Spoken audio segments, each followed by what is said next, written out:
Salve Rossoneri, welcome back to the USA AC Milan channel TV.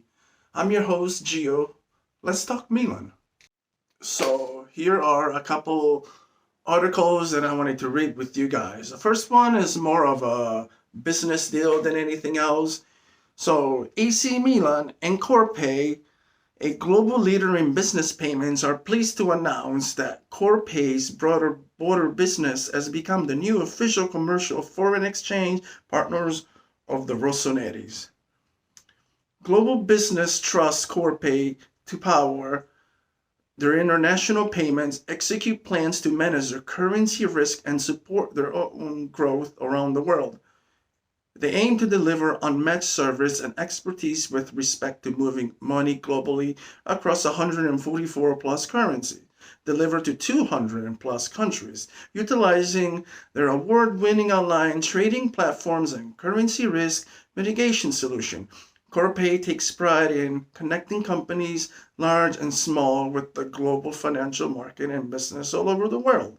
This partnership unites two prominent global brands distinguished by a profound commitment to innovation. AC Milan is an iconic football club with a rich heritage, has consistently demonstrated its capacity to adapt to contemporary global audiences. In parallel, Corpay excels in providing innovation solutions that effectively address foreign exchange exposure and global payment challenges.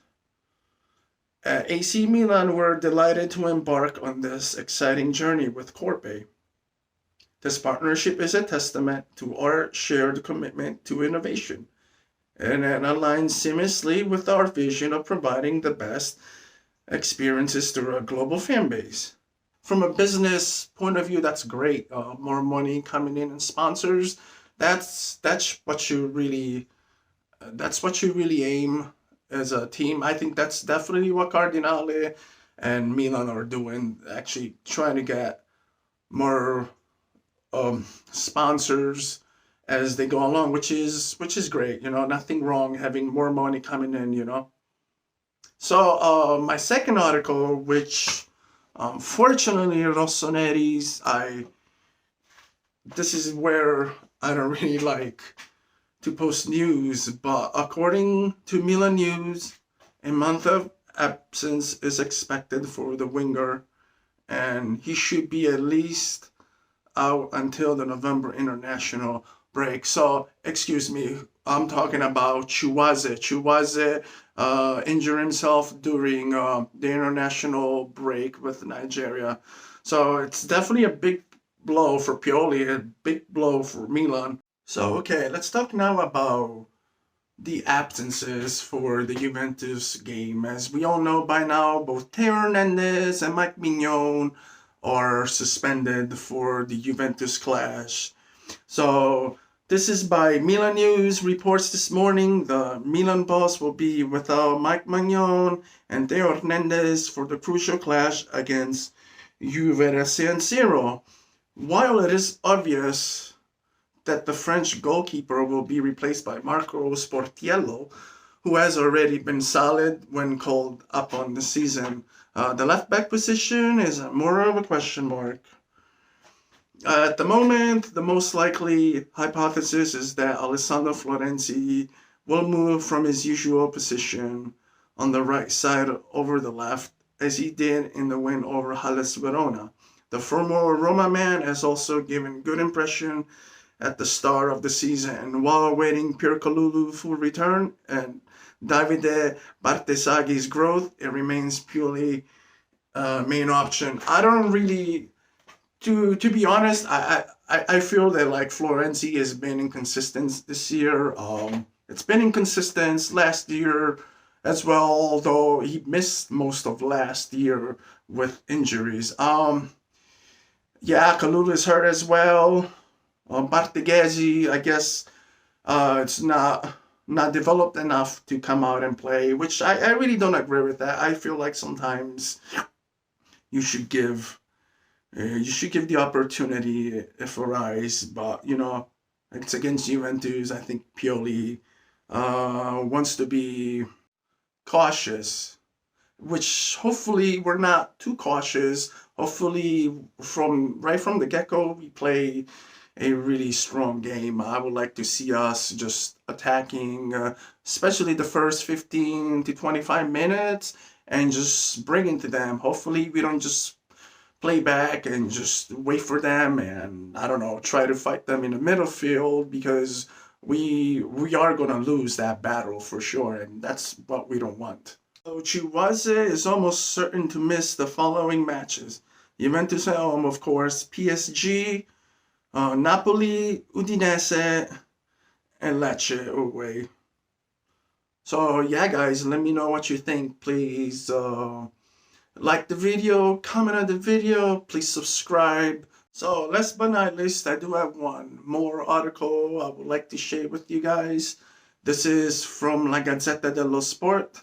Proclaims that Milan Juve is back.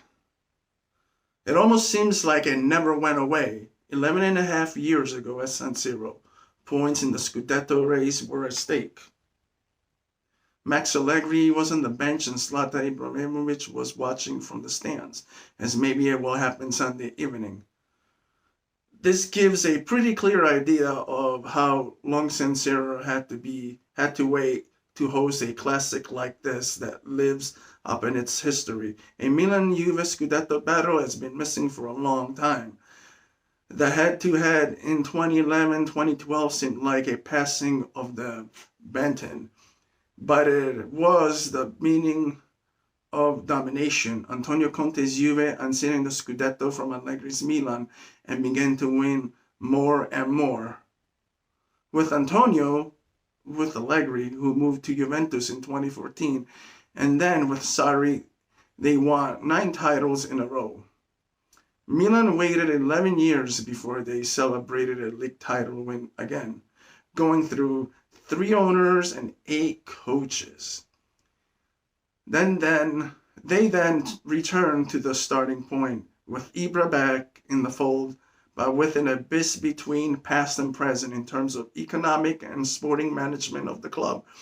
Today, Milan are a club with its accounts in order, returning to profitability balance sheet after 17 years of losses and managing a turnover of over 400 million euros, the highest in their history. After the 2022 Scudetto, a run to the Championship League semi-final following, while Rafael Leao and his teammates faced Sunday's match as the top side in Serie A, with Juventus 4 points behind in third. Milan have rebuilt themselves by focusing on a mix of young players and experienced champions, from Leao and Ibra to Theo Hernandez and Giroud. A philosophy also carried forward by Cardinale and Red Bull, the owner since 2022. Alright guys, last but not least, let's talk about Milan's clash versus Juventus, shall we? So Milan will lock horns with Juventus this coming Sunday in a showdown between the powerhouse teams. It will be at San Siro. It will be October 22nd at 2:45 p.m. locally. So AC Milan, they have won each of their last 4 matches to jump to first place in the Serie A table. Pioli has turned things around in Milan after losing 5-1 to crosstown rival Inter, leading his side to victories over Verona 1-0, Cagliari 3-1, Lazio 2-0, and Genoa 1-0. Pulisic stared for Milan in their win over Genoa, scoring the game's lone goal in the 87th minute. It was Olivier Giroud, however, who stole the headlines. The Guardian, the French striker, played the last 7 minutes of the match as Milan's goalkeeper after Mike Mignon got a red card in the 9th minute of added time. Giroud was a solid in defense as he did not concede a goal, even making a stunning save late in the match. With Mignon suspended for the match against Juventus, Milan will be using Marco Sportiello as their starting goalkeeper. Well, Juventus moved up to 3rd in the Serie A table after they defeated Torino 2-0 in Turin Derby. Federico Gatti and Arkadiusz Milik scored the goals for Juve, who stretched their unbeaten run to 3 matches per Eurosport. For Juventus to extend that streak against Milan, they will need to continue their excellent play on the defense end. They have not allowed a goal in their last 3 matches, with Juve recording 2 wins and a draw during that span. They have struggled, however, in their past meeting with Milan. Juventus have not recorded a win in their last 5 matches against Milan, losing thrice and drawing twice during that span. Juventus lost both of their matches against Milan in Serie A last season, with the old lady failing to find the back of the net in those 2 games as well. So, okay guys, do you agree with that article? Please like and comment and let me know. I personally think Milan will beat Juventus 1-0. We'll go to Paris next week and we'll also beat them as well. Thank you guys for watching another video. Please like the video, comment on this video, let me know how you feel. Please support us and help us grow the channel. This is the USAAC Milan TV channel. I'm your host with the most. Please subscribe. Love you guys. God bless.